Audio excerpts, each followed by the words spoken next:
ലെൻത്തിലേക്ക് വന്നിരുന്ന ടൈമിൽ എനിക്ക് തന്നെ ഡൗട്ട് ഉണ്ടായിരുന്നു, കിട്ടുമോ ഇല്ലേ, അങ്ങനത്തെ ഒരു പേടിയുള്ള ഫേസ് ആയിരുന്നു. എല്ലാ കോളേജുകളിലും ഇപ്പോൾ നമ്മൾ എൻ്റെ തന്നെ കൂട്ടുകാർ പലരും കയറിയിട്ടുണ്ട്. ഇപ്പോൾ കോഴിക്കോട് മെഡിക്കൽ കോളേജ് തന്നെയാണെങ്കിലും അവർ പറഞ്ഞ് കേട്ടിട്ടുണ്ട്, ക്ലാസ്സിലുള്ളതിലും ഏറെക്കുറെ എല്ലാ കുട്ടികളും ഇവിടുന്ന് ബ്രില്യൻറ്റ് തന്നെ പാസ്സായി വന്നവരാണ്.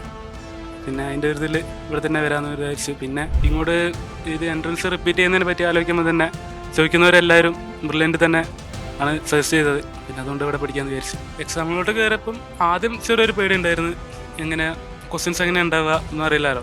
പിന്നെ ക്വസ്റ്റ്യൻ പേപ്പർ എല്ലാവരും ഡിസ്ട്രിബ്യൂട്ട് ചെയ്തു, എനിക്കും കിട്ടി. ഓപ്പൺ ചെയ്ത് നോക്കി, അങ്ങനെ ക്വസ്റ്റ്യൻ ചെയ്ത് ഒരു 4-5 ക്വസ്റ്റ്യൻ ചെയ്യുമ്പം നമുക്ക് നീറ്റ് എക്സാം ആണല്ലോ, നമ്മൾ ഇത്രയും ഒരു വർഷത്തോളം പ്രിപ്പയർ ചെയ്തു, എക്സാം ചെയ്യുന്നു, അപ്പം അതിൻ്റെ ഒരു ടെൻഷനും പേടിയില്ലാണ്ടായിരുന്നു. 4-5 ക്വസ്റ്റ്യൻ കഴിഞ്ഞിട്ട് പിന്നെ നമ്മുടെ ഇവിടുത്തെ ഒരു എക്സാം ചെയ്യുന്ന സെയിം ഫീൽഡിലോട്ട് മാറി. ഏകദേശം സെയിം പാറ്റേൺ ആയിരുന്നു ക്വസ്റ്റ്യൻ എല്ലാം, ബയോളജിയും കെമിസ്ട്രിയും ഫിസിക്സും എല്ലാം ഏകദേശം ഒരേപോലെ ആയിരുന്നു. അങ്ങനെ പിന്നെ ബ്രില്യൻ്റ് എന്ന് പറയുമ്പം നമുക്ക് എല്ലാവർക്കും അറിയാമല്ലോ, 40 വർഷത്തെ പാരമ്പര്യമുണ്ട്. പിന്നെ റിസൾട്ട് എന്നെ അനാലിസ് ചെയ്താൽ നമുക്ക് മനസ്സിലാവും, ഒരു കൊല്ലത്തെ നീറ്റ് എക്സാമിൽ തന്നെ ഏറെക്കുറെ അധികം കുട്ടികളും ഇവിടെ തന്നെയാണ് കയറുന്നത്. ഇവിടുത്തെ മോഡൽ എക്സാംസിനെ പറ്റി പറയുകയാണെങ്കിൽ കുറേ സെൻറ്ററുകളുണ്ട്, പാലാ സെൻറ്റർ മാത്രമല്ല, കേരളം ഒട്ടാകെ ഏതാണ്ട് എല്ലാ ജില്ലകളിലും ഓരോ സെൻറ്റർ വെച്ചിട്ടുണ്ട്. എങ്കിലും ഇത്രയധികം കുട്ടികൾ എഴുതുന്നുണ്ടെങ്കിലും റിസൾട്ട് അന്ന് രാത്രി തന്നെ വരാറുണ്ട്. അതുകൊണ്ട് നമുക്ക് നമ്മുടെ മാർക്ക് അനാലിസ് ചെയ്യാൻ പറ്റും. പിന്നെ മാത്രമല്ല, ക്വസ്റ്റ്യൻസിൽ എന്തെങ്കിലും എറർ ഉണ്ടെങ്കിൽ തന്നെ അന്ന് വൈകിട്ടാകുമ്പോഴത്തേക്ക് നമുക്ക് അതിൻ്റെ ആൻസർക്ക് മിസ്റ്റേക്കും എല്ലാം അറിയാൻ പറ്റുന്നുണ്ട്. പിന്നെ ഡിസ്കഷനെല്ലാം വളരെ ഹെൽപ്ഫുള്ളായിരുന്നു, സാറുമാരെല്ലാം പറഞ്ഞു തരുന്നുണ്ടായിരുന്നു. 2024 നീറ്റ് എൻട്രൻസ് എക്സാം കഴിഞ്ഞ് ബ്രില്യൻ സ്റ്റഡി സെന്ററിലേക്ക് നിരവധി വിദ്യാർത്ഥികളാണ് കടന്നു വന്നുകൊണ്ടിരിക്കുന്നത്. അതിലേറ്റവും ഏറെ അഭിമാനത്തോടുകൂടി കോഴിക്കോട് നിന്നും ബ്രില്യൻ സ്റ്റഡി സെന്ററിലേക്ക് എത്തിയ ഒരു വിദ്യാർത്ഥിയാണ് ഇന്ന് നമ്മോടൊപ്പം ഉള്ളത്. അഭിനന്ദ് എന്നാണ് അദ്ദേഹത്തിൻ്റെ പേര്. ഒരുപാട് സന്തോഷത്തോടു കൂടിയിട്ടാണ് ഇന്ന് ബ്രില്യൻറ്റിലേക്ക് തിരികെ എത്തിയിരിക്കുന്നത്. ഈ ഒരു നിമിഷത്തെക്കുറിച്ച് എന്താണ് അഭിനന്ദിന് പറയാനുള്ളത്? വളരെയധികം സന്തോഷമുണ്ട്. പിന്നെ പഠിക്കാനുള്ള കാര്യങ്ങളിലെല്ലാം എല്ലാവരും ഭയങ്കര സപ്പോർട്ടീവായിരുന്നു. അപ്പോൾ ഇതാ നല്ലൊരു സ്കോർ കരസ്ഥമാക്കാൻ പോകുന്നതിൻ്റെ ഒരു സന്തോഷം അഭിനന്ദിൻ്റെ മുഖത്ത് നമുക്ക് കാണാൻ സാധിക്കുന്നുണ്ട്. അപ്പോൾ തീർച്ചയായിട്ടും അഭിനന്ദ് റിപ്പീറ്റ് ചെയ്യണം എന്ന് ആഗ്രഹിച്ചപ്പോൾ തന്നെ ഫസ്റ്റ് ഓപ്ഷൻ ബ്രില്യൻ്റ് ആയിരുന്നു. എന്തുകൊണ്ടായിരുന്നു ബ്രില്യൻ്റ് സെലക്ട് ചെയ്തതിൻ്റെ ഒരു കാരണം? എൻ്റെ കുറേയധികം കൂട്ടുകാർ ഇവിടെ പഠിച്ചിട്ടുണ്ടായിരുന്നു. പിന്നെ എല്ലാവരും നല്ല നല്ല കോളേജുകളിലൊക്കെ എത്തി. പിന്നെ ബ്രില്യൻ്റ് എന്ന് പറയുമ്പം നമുക്ക് എല്ലാവർക്കും അറിയാമല്ലോ, 40 വർഷത്തെ പാരമ്പര്യമുണ്ട്. പിന്നെ റിസൾട്ട് എന്നെ അനാലിസ് ചെയ്താൽ നമുക്ക് മനസ്സിലാവും, ഒരു കൊല്ലത്തെ നീറ്റ് എക്സാമിൽ തന്നെ ഏറെക്കുറെ അധികം കുട്ടികളും ഇവിടെ തന്നെയാണ് കയറുന്നത്.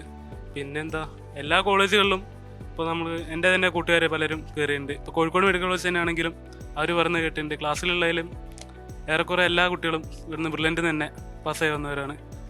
പിന്നെ അതിൻ്റെ ഒരു ഇതിൽ ഇവിടെ തന്നെ വരാമെന്ന് വിചാരിച്ചു. പിന്നെ എന്താ, ഇങ്ങോട്ട് ഇത് എൻട്രൻസ് റിപ്പീറ്റ് ചെയ്യുന്നതിനെ പറ്റി ആലോചിക്കുമ്പോൾ തന്നെ ചോദിക്കുന്നവരെല്ലാവരും ബ്രില്യൻറ്റ് തന്നെ ആണ് സജസ്റ്റ് ചെയ്തത്. പിന്നെ അതുകൊണ്ട് ഇവിടെ പഠിക്കാമെന്ന് വിചാരിച്ചു. അഭിനന്ദന് ഈ ബ്രില്യൻറ്റിലേക്ക് വന്നപ്പോൾ ഉണ്ടായ ഒരു കോൺഫിഡൻസ് ലെവലുണ്ട്, അതിൽ നിന്നും ഒരുപാട് വ്യത്യാസപ്പെട്ടിരിക്കും. ആ ഗ്രാഫ് നോക്കുകയാണെങ്കിൽ ഇപ്പോൾ ഉള്ളൊരു കോൺഫിഡൻസ്, അതിനെക്കുറിച്ച് എന്താണ് പറയുന്നത്? ബ്രില്യൻറ്റിലേക്ക് വന്നപ്പോൾ അഭിനന്ദനെ കുറിച്ചും ഇപ്പോൾ ഒരു അഭിനന്ദനെ കുറിച്ചും ഒന്ന് പറയാം. ബ്രില്യൻറ്റിലേക്ക് വന്നിരുന്ന ടൈമിൽ എനിക്ക് തന്നെ ഡൗട്ട് ഉണ്ടായിരുന്നു, കിട്ടുമോ ഇല്ലേ, അങ്ങനത്തെ ഒരു പേടിയുള്ള ഫേസ് ആയിരുന്നു. പിന്നെ ഇവിടുത്തെ സാറുമാരാണെങ്കിലും ഫാക്കൽറ്റീസ് എല്ലാം വളരെ സപ്പോർട്ടീവാണ്. നമ്മളെ ഒരു അതായത് നമുക്ക് ഒരു സാറുമാരെ ഡൗട്ട് ചോദിക്കാനൊന്നും ഒരു പേടി ഉണ്ടാവില്ല. അതായത് എന്ത് ചോദിച്ചാലും പറഞ്ഞു തരും, അങ്ങനത്തെ ഒരു കുറേ സാറുമാരുണ്ടായിരുന്നു. പിന്നെ ലാസ്റ്റിലോട്ട് ഈ മോഡൽ എക്സാമൊക്കെ ആയ ടൈമിൽ ഏതാണ്ട് ഒരു 20,000 ക്വസ്റ്റ്യൻസിലും മേലെ കടന്നു പോകാൻ പറ്റി. അതുകൊണ്ട് തന്നെ എക്സാം എഴുതുമ്പം ഇവിടുത്തെ ഒരു മോഡൽ എക്സാം പോലെ തന്നെയായിരുന്നു നീറ്റ് എക്സാം. അപ്പോൾ എക്സാം എഴുതുമ്പോൾ ആദ്യം ചെറിയൊരു പേടി ഉണ്ടായിരുന്നു. പിന്നെ ഇവിടുത്തെ ഒരു എക്സാം ചെയ്യുന്ന സെയിം ഒരു മോഡൽ എഴുതാൻ പറ്റി. പിന്നെ പറയുകയാണെങ്കിൽ ഇവിടുത്തെ മോഡൽ എക്സാംസിനെ പറ്റി പറയുകയാണെങ്കിൽ കുറേ സെൻറ്ററുകളുണ്ട്, പാലാ സെൻറ്റർ മാത്രമല്ല, കേരളം ഒട്ടാകെ ഏതാണ്ട് എല്ലാ ജില്ലകളിലും ഓരോ സെൻറ്റർ വെച്ചിട്ടുണ്ട്. എങ്കിലും ഇത്രയധികം കുട്ടികൾ എഴുതുന്നുണ്ടെങ്കിലും റിസൾട്ട് അന്ന് രാത്രി തന്നെ വരാറുണ്ട്. അതുകൊണ്ട് നമുക്ക് നമ്മുടെ മാർക്ക് അനാലിസ് ചെയ്യാൻ പറ്റും. പിന്നെ മാത്രമല്ല, ക്വസ്റ്റ്യൻസിൽ എന്തെങ്കിലും എറർ ഉണ്ടെങ്കിൽ തന്നെ അന്ന് വൈകിട്ടാകുമ്പോഴത്തേക്ക് നമുക്ക് അതിൻ്റെ ആൻസർക്ക് മിസ്റ്റേക്കും എല്ലാം അറിയാൻ പറ്റുന്നുണ്ട്. പിന്നെ ഡിസ്കഷനെല്ലാം വളരെ ഹെൽപ്ഫുള്ളായിരുന്നു, സാറുമാരെല്ലാം പറഞ്ഞു തരുന്നുണ്ടായിരുന്നു. സ്വാഭാവികമായിട്ടും നീറ്റ് എക്സാം ഹാളിലേക്ക് മെയ് 5-ാം തീയതി കയറിയപ്പോൾ ഫീൽ ചെയ്ത കാര്യങ്ങളൊന്ന് ഓർത്തെടുത്ത് പറയാം. എക്സാമിലോട്ട് കയറിയപ്പം ആദ്യം ചെറിയൊരു പേടി ഉണ്ടായിരുന്നു, എങ്ങനെ ക്വസ്റ്റ്യൻസ് എങ്ങനെ ഉണ്ടാവുക ഒന്നും അറിയില്ലല്ലോ. പിന്നെ ക്വസ്റ്റ്യൻ പേപ്പർ എല്ലാവരും ഡിസ്ട്രിബ്യൂട്ട് ചെയ്തു, എനിക്കും കിട്ടി. ഓപ്പൺ ചെയ്ത് നോക്കി, ആദ്യം അത്യാവശ്യം പേടി ഉണ്ടായിരുന്നു. പിന്നെ OMR മാർക്ക് ചെയ്യാൻ തുടങ്ങി. അങ്ങനെ ക്വസ്റ്റ്യൻ ചെയ്ത് ഒരു 4-5 ക്വസ്റ്റ്യൻ ചെയ്യുമ്പം നമുക്ക് നീറ്റ് എക്സാം ആണല്ലോ, നമ്മൾ ഇത്രയും ഒരു വർഷത്തോളം പ്രിപ്പയർ ചെയ്തു, എക്സാം ചെയ്യുന്നു, അതിൻ്റെ ഒരു ടെൻഷനും പേടിയില്ലാണ്ടായിരുന്നു. 4-5 ക്വസ്റ്റ്യൻ കഴിഞ്ഞിട്ട് പിന്നെ നമ്മുടെ ഇവിടുത്തെ ഒരു എക്സാം ചെയ്യുന്ന സെയിം ഫീൽഡിലോട്ട് മാറി. ഏകദേശം സെയിം പാറ്റേൺ ആയിരുന്നു ക്വസ്റ്റ്യൻ എല്ലാം, ബയോളജിയും കെമിസ്ട്രിയും ഫിസിക്സും എല്ലാം ഏകദേശം ഒരേപോലെ ആയിരുന്നു. അങ്ങനെ അതുകൊണ്ട് എനിക്ക് അങ്ങനെ പേടി ഉണ്ടായിട്ടില്ല. ഏകദേശം ഒരു ഞാൻ പറഞ്ഞല്ലോ, ഫസ്റ്റത്തെ ഒരു 5-6 ക്വസ്റ്റ്യൻ എന്നിപ്പോഴത്തേക്ക് പിന്നെ നമ്മുടെ ഇവിടുത്തെ ഒരു മോഡൽ എക്സാം ചെയ്യുന്ന സെയിം ഒരു സുഖത്തിൽ എഴുതാൻ പറ്റി. അപ്പോൾ തീർച്ചയായിട്ടും വലിയൊരു സക്സസ്സിലേക്ക് എത്തി നിൽക്കുകയാണ്. ഈ ഒരു സക്സസ്സിൽ തിരിഞ്ഞു നോക്കുമ്പോൾ ബെർലിനെ കുറിച്ച് പെട്ടെന്ന് പറയാനുള്ള എന്തെങ്കിലും കാര്യങ്ങളുണ്ട്? ആദ്യം തന്നെ ഓർക്കുകയാണെങ്കിൽ എനിക്ക് എൻ്റെ ഹോസ്റ്റലിനെ പറ്റിയാണ് പറയാനുള്ളത്. ഹോസ്റ്റലിൽ ഫ്രണ്ട്സ് എല്ലാവരും വളരെ സപ്പോർട്ടീവ് ആയിരുന്നു. നമുക്ക് എന്താ ഡൗട്ട് ഉണ്ടെങ്കിൽ തന്നെ അവർ ചോദിച്ചാൽ എല്ലാം ക്ലിയർ ചെയ്ത് തരുമായിരുന്നു. അല്ലാണ്ട് എന്താ പറയുക, ഒരാൾ ഡൗട്ട് ചോദിച്ചാൽ അയാൾക്ക് ഞാനിത് പറഞ്ഞു കൊടുത്താൽ അയാളിത് പഠിച്ചു പോയല്ലോ, അങ്ങനെ അയാൾക്ക് എന്നെക്കാളും മാർക്ക് കിട്ടില്ലോ, അങ്ങനത്തെ ഒരു ചിന്തയുള്ള ആരും ഉണ്ടായിട്ടില്ല. എല്ലാവരും വളരെ സപ്പോർട്ടീവ് ആയിരുന്നു. ഡൗട്ട് ചോദിച്ചാൽ അപ്പം തന്നെ ക്ലിയർ ചെയ്ത് തരും. അതുപോലെ തന്നെ അതുകൊണ്ട് തന്നെ പലരും എന്നോട് ചോദിച്ച കാര്യങ്ങൾ തന്നെ എനിക്ക് അന്നേരം അറിയാത്ത കാര്യങ്ങളുണ്ടാവും. ഞാൻ റെഫർ ചെയ്ത് പറഞ്ഞു കൊടുത്തുകൊണ്ട് തന്നെ പലർക്കും അതേപോലത്തെ സെയിം ടോപ്പിക്ക് വെച്ചിട്ട് എക്സാമിന് ചോദിക്കുമ്പോൾ അറ്റൻഡ് ചെയ്യാൻ പറ്റുന്നുണ്ടായിരുന്നു. ഹോസ്റ്റൽ വളരെ നല്ല ഹോസ്റ്റലായിരുന്നു. എൻ്റെ കൂട്ടുകാരാണെങ്കിലും വാർഡന്മാരാണെങ്കിലും എല്ലാവരും വളരെ സപ്പോർട്ടീവ് ആയിരുന്നു. ഇവിടെ പിന്നെ ഹോസ്റ്റലിലെ ഫ്രണ്ട്സ് എല്ലാം നമ്മളെന്താ ഡൗട്ട് ചോദിച്ചാൽ എല്ലാവരും പറഞ്ഞു തരണം എന്നുള്ളൊരു മൈൻഡ് സെറ്റ് ഇതായിരുന്നു. അതായത് ഒരാൾക്ക് നമ്മളിപ്പോൾ പറഞ്ഞു കൊടുത്താൽ അയാൾ പഠിച്ച് കയറിപ്പോയല്ലോ, നമ്മളെ മുകളിൽ എത്തും എന്നുള്ള അങ്ങനത്തെ ഒരു ചിന്ത ഉണ്ടായിട്ടില്ല. എല്ലാവരും കയറണം എന്നുള്ളൊരു ചിന്ത തന്നെയായിരുന്നു. അതുകൊണ്ട് തന്നെ നമ്മളെ ഹോസ്റ്റലിലുള്ള എല്ലാവരും എന്താ പറയുക, ഒരു MBBS സീറ്റ് കിട്ടാനുള്ള ഒരു മാർക്കിൻ്റെ മുകളിലുണ്ട്. എല്ലാവർക്കും നല്ലൊരു കോളേജ് കിട്ടട്ടെ എന്ന് ആശംസിക്കുന്നു. ഭയങ്കര ഒരു പോയിന്റാണ് കേട്ടോ ആൾ പറഞ്ഞത്. അതായത് ആളുടെ ഒരു വലിയ ഗ്രൂപ്പിലുണ്ടായിരുന്ന ആളുകൾക്കെല്ലാം MBBS സീറ്റ് കരസ്ഥമാക്കാനുള്ള ഒരു സ്കോറിലേക്ക് എത്തിയിരിക്കുകയാണ്. എടുത്തു പറയേണ്ട ഒരു പോയിന്റാണ് അല്ലേ. അത് ഈ മോനെയും അഭിനന്ദനെയും ഒരുപാട് സ്വാധീനിച്ചു എന്നുള്ളത് ഒരുപാട് എടുത്തു പറയണം.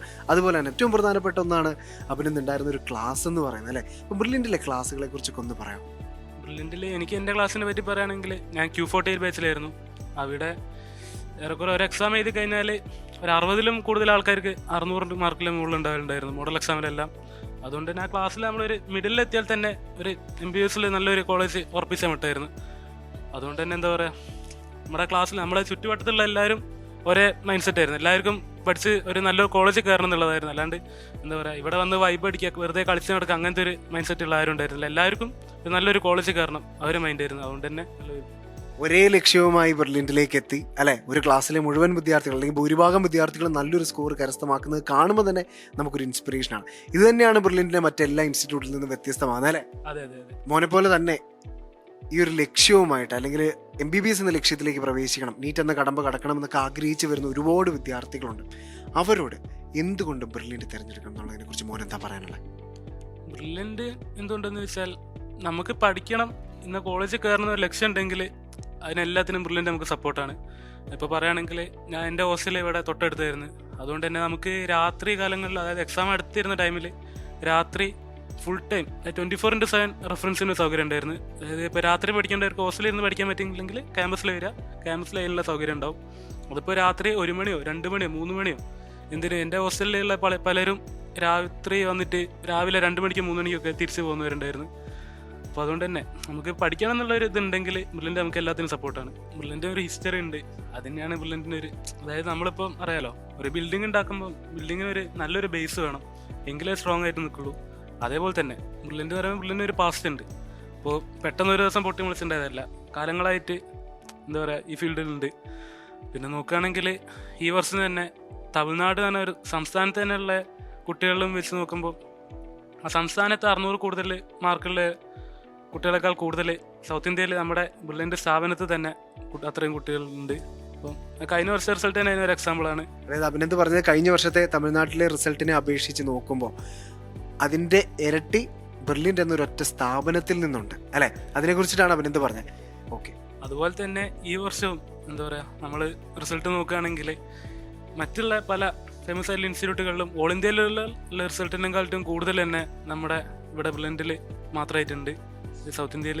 ഇപ്പം പഠിക്കണം എന്നുള്ള ആഗ്രഹത്തോടെ വരുന്നൊരു കുട്ടിക്കാണെങ്കിൽ ഇപ്പം അതിനുള്ള എല്ലാ ഫെസിലിറ്റീസും ബ്രില്യൻറ്റ് പ്രൊവൈഡ് ചെയ്യുന്നുണ്ട്. പിന്നെ ഫെസിലിറ്റീസ് മാത്രമല്ല, നമ്മൾ നോക്കേണ്ട ഇപ്പോൾ റിസൾട്ട് നോക്കുകയാണെങ്കിൽ തന്നെ ഏറ്റവും കൂടുതൽ റിസൾട്ടുള്ള ഒരു ഇൻസ്റ്റിറ്റ്യൂട്ട് ബ്രില്യൻ്റ് ആണ്. അതുകൊണ്ട് തന്നെ ഇപ്പോൾ പഠിക്കണം എന്നുള്ള ആഗ്രഹിച്ചവരാണെങ്കിൽ അയാൾക്കുള്ള ഫസ്റ്റും ലാസ്റ്റ് ഓപ്ഷനും ബ്രില്യൻ്റ് തന്നെയാണ്. അത് തന്നെയാണ് അഭിനന്ദിനെയും ബ്രില്യൻറ്റിലേക്ക് എത്തിച്ചത് അല്ലേ. അതുകൊണ്ട് തന്നെ ആ ഒരു വിശ്വാസത്തിൻ്റെ പുറത്ത് ബ്രില്യൻറ്റിലേക്ക് എത്തിയ അഭിനന്ദൻ ഈ വർഷം ബ്രില്യൻറ്റിൻ്റെ റിസൾട്ടിൽ അല്ലെങ്കിൽ ബ്രില്യൻറ്റിൻ്റെ എണ്ണം പറഞ്ഞ വിജയികളിൽ ഒരാളായിട്ട് അഭിമാനത്തോടുകൂടി നിൽക്കാൻ സാധിക്കുന്നു അല്ലേ. ഒത്തിരി സന്തോഷത്തോടുകൂടി നമ്മുടെ ബ്രില്യൻറ്റ് ഫാമിലിക്കൊപ്പം ചേർന്ന അഭിനന്ദ് നാളെ, അതായത് കുറച്ച് വർഷങ്ങൾക്ക് ശേഷം ഡോക്ടർ അഭിനന്ദ് എന്നാണ് അറിയപ്പെടാൻ പോകുന്നത്. ഒരുപാട് സ്വപ്നവുമായി ക്യാമ്പസിലേക്ക് എത്തുന്നു. സ്വപ്നം സാധ്യമാക്കിയ സന്തോഷമായി തിരികെ നീറ്റ് എൻട്രൻസ് എക്സാം കഴിഞ്ഞ് പിന്നെയും ക്യാമ്പസിലേക്ക് എത്തുകയാണ്. ഒരുപാട് അഭിമാനം. ഇനിയും ജീവിതത്തിൽ വലിയ വലിയ നേട്ടങ്ങൾ നേടാൻ സാധിക്കട്ടെ എന്ന് ഹൃദയത്തിൽ നിന്നും ബ്രില്യൻറ്റ് ഫാമിലിയിലെ ഒരു അംഗമെന്ന നിലയിൽ ആശംസിക്കുന്നു. Thank you so much. Entrance സംബന്ധമായ വാർത്തകളും അപ്ഡേഷനുകളും ഏറ്റവും വേഗം ആധികാരികമായി അറിയാൻ ബ്രില്യൻറ്റ് സ്റ്റഡി സെന്റർ പാല യൂട്യൂബ് ചാനൽ സബ്സ്ക്രൈബ് ചെയ്യുക. ബെൽ ഐക്കൺ അമർത്തുക. ഈ വീഡിയോ മറ്റ് സുഹൃത്തുക്കളിലേക്കും ഷെയർ ചെയ്ത് നൽകുക.